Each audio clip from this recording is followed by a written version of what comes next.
أعوذ بالله من الشيطان الرجيم بسم الله الرحمن الرحيم الحمد لله رب العالمين والصلاة والسلام على من بعث رحمة للعالمين سيدنا ونبينا محمد وعلى آله وصحبه أجمعين. Assalamu alaikum wa rahmatullahi everyone. Welcome uh, to today's Jummah Khatira. May Allah subhanahu wa ta'ala make our affairs easy for us, and may He open the doors of the masjid back for us, inshallah, sooner rather than later. Ameen ya Rabbal Alameen. What I wanted to share with those of you who are attending today, and those who may watch the recording later on, is a reflection on a hadith that I was reading with one of my teachers just a couple of days ago. And the hadith is found in the Sharh Sunnah and of Imam al-Baghawi, rahimahullah ta'ala, may Allah have mercy on him. And he reports a hadith, and it's also Imam al-Tabrizi, he brings it in his Mishkat al-Masabih. It's in the chapter of visions, or in the chapter of dreams, Bab al-Ru'ya. And he says, وعن ابن خزيمة ابن ثابت عن عمه أبي خزيمة رضي الله عنه. So the Sahabi Abi Khuzaymah رضي الله عنه, may Allah be pleased with him, he says, أنه رأى فيما يرى النائم أنه سجد على جبهة النبي صلى الله عليه وسلم فأخبره. So he says that he saw what a person who would be sleeping would see in his or her sleep, and he saw that he made sajda, he prostrated on the forehead of the Prophet sallallahu alaihi wasallam.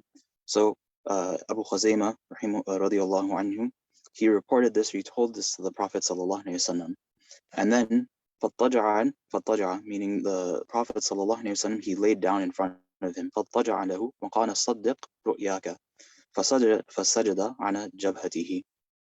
So the Prophet sallallahu alaihi wasallam, upon hearing this from Abu Khuzaymah radiyallahu anhu, may Allah be pleased with him, the Prophet sallallahu alaihi wasallam, he laid down on the ground in front of Abu Khuzaymah, and he said to fulfill or bring into reality or to actualize the thing which you saw in your dream. So Abu Khuzaymah radiyallahu anhu, he prostrated on the forehead of the Prophet sallallahu alaihi wasallam.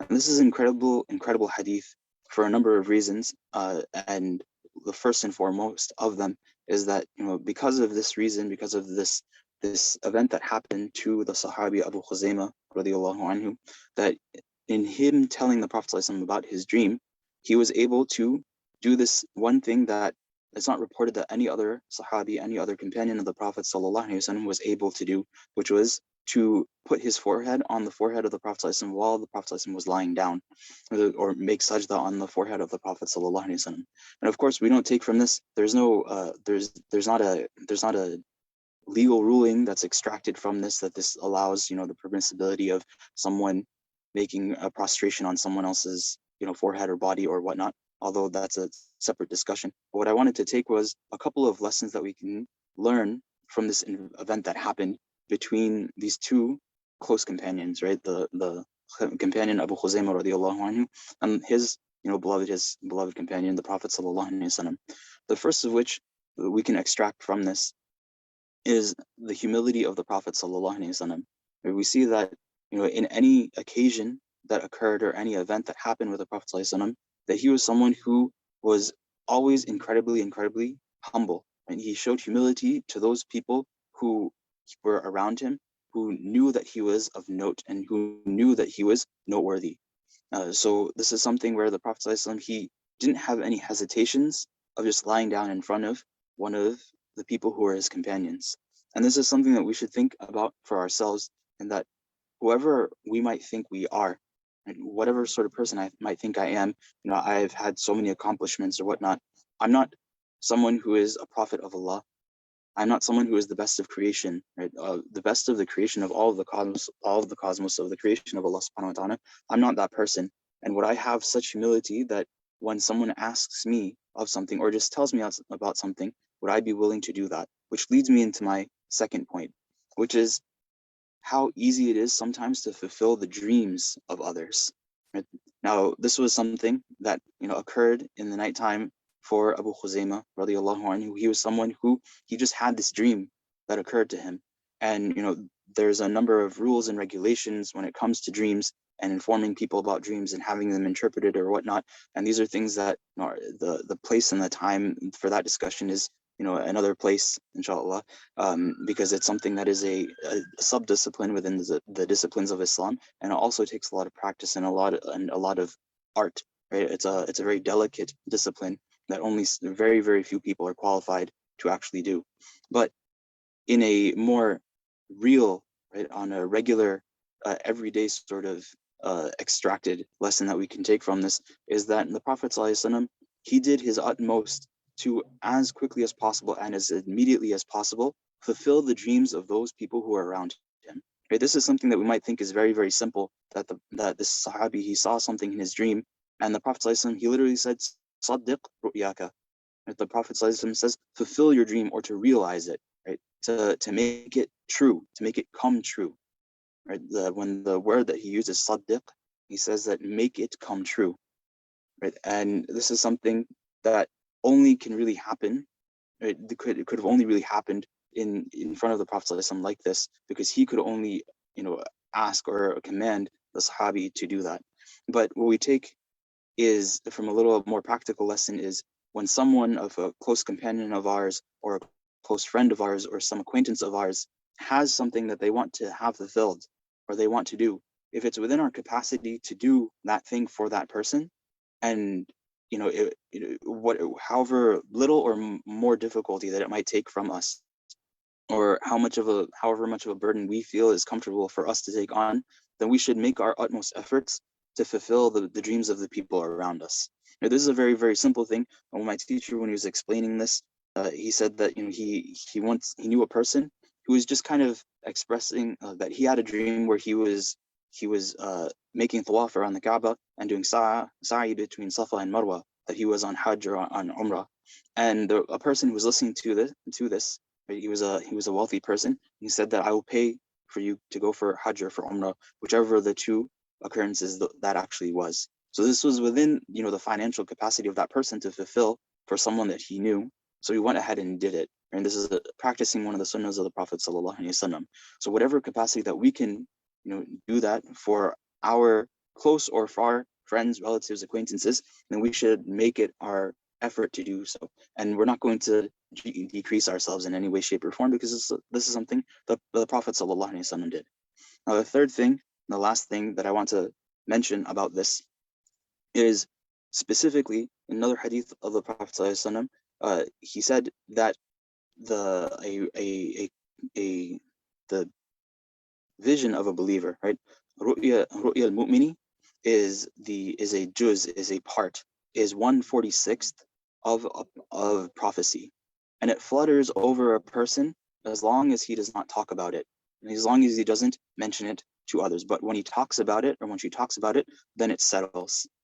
And the narrator says in this hadith that لا تحدث إلا حبيبا أو لبيبا. So you should only inform people about your dreams, those people who are good friends, who are habibs, who are people who are beloved to you, and you are beloved to them, such that you have this symbiotic sort of relationship, or this cohesive relationship between the two of you, that you love the best of the dunya and the akhirah for one another, such that the person that you would inform about your deep secrets, or those things that you would entrust someone with, that they would only want good for you from those things, and good for you in general, and likewise you would only want good for them in this world and the next world, and hope only good for them, right?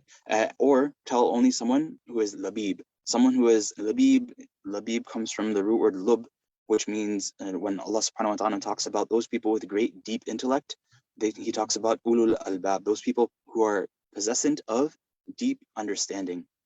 So you only tell those people your dreams, whether they be the actual dreams that you have at night, or the dreams of that what you want for your life and for your akhirah.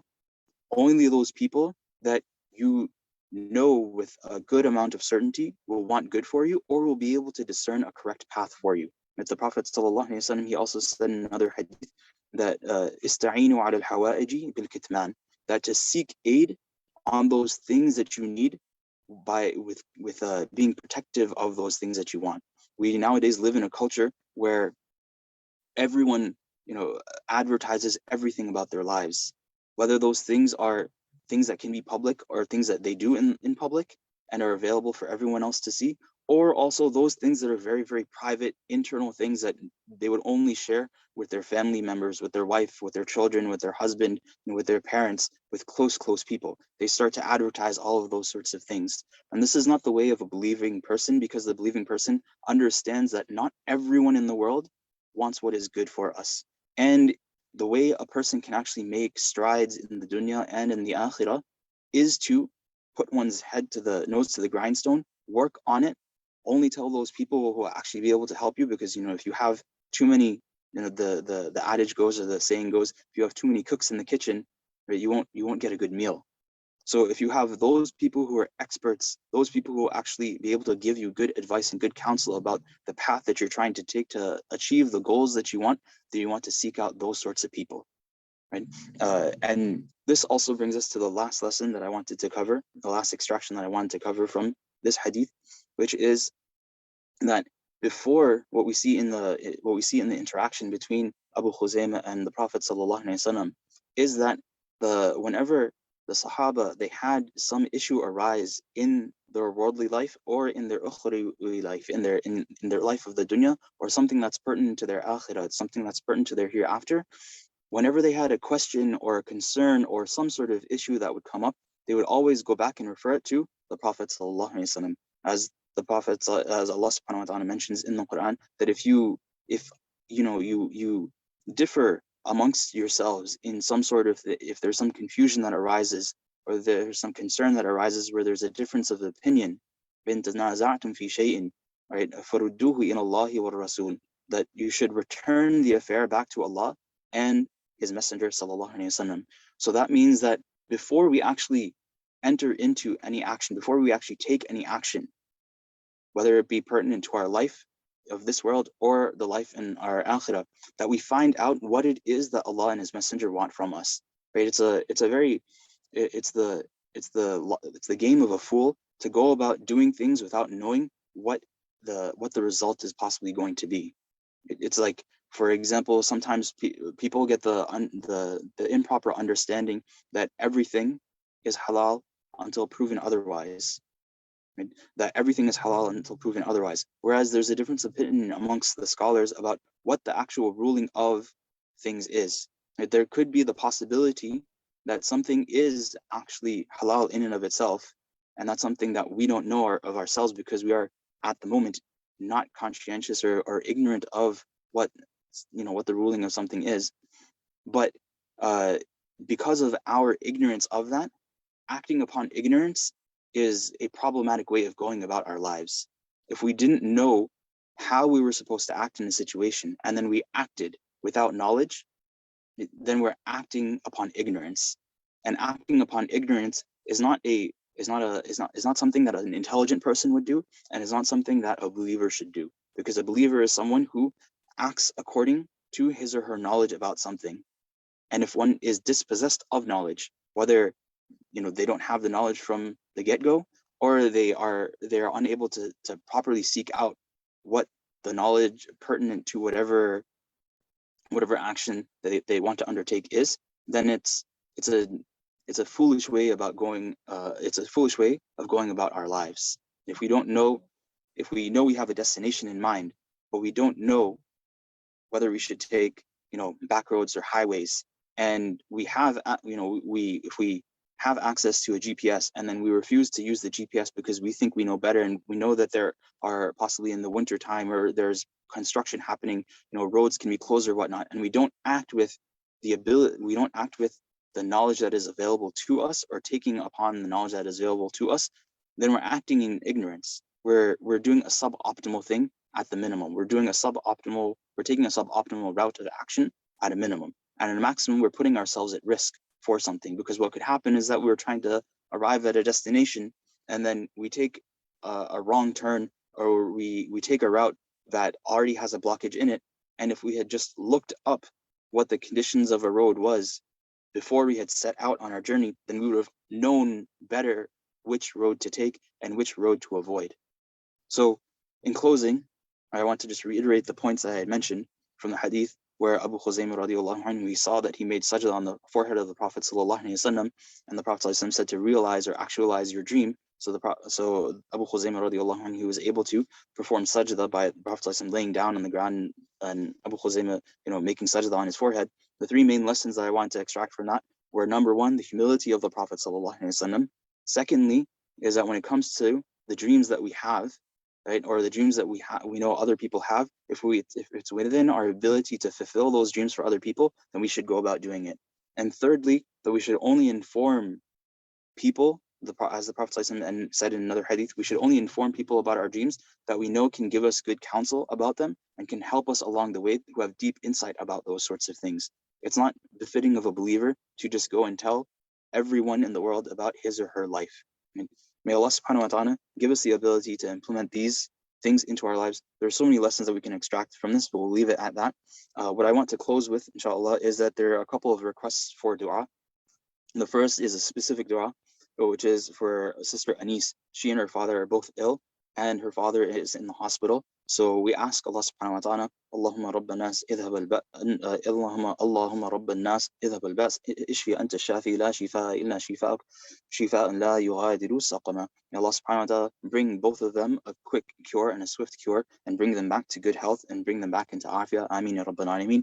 Secondly, there's a request for a general dua. There are a number of families who are ill, some who have tested positive for COVID. So we ask Allah subhanahu wa ta'ala to make first and foremost any sort of illnesses that they go through, that we go through, a means of tahara for us, a means of purification for us, a means of bodily purification for us, and a means of spiritual purification for us, so we get closer to Allah subhanahu wa ta'ala. And secondly, we ask Allah subhanahu wa ta'ala to make the recoveries of anyone who's afflicted by any sort of illness, whether it be COVID or anything else, make their recoveries from those swift and secure, and return them back to good health, into afiyah, into the mercy of Allah subhanahu wa ta'ala in this world and the akhirah as quickly as possible. وآخر دعوانا أن الحمد لله رب العالمين صلى الله على سيدنا محمد وعلى آله وصحبه أجمعين وعليكم السلام ورحمة الله وبركاته.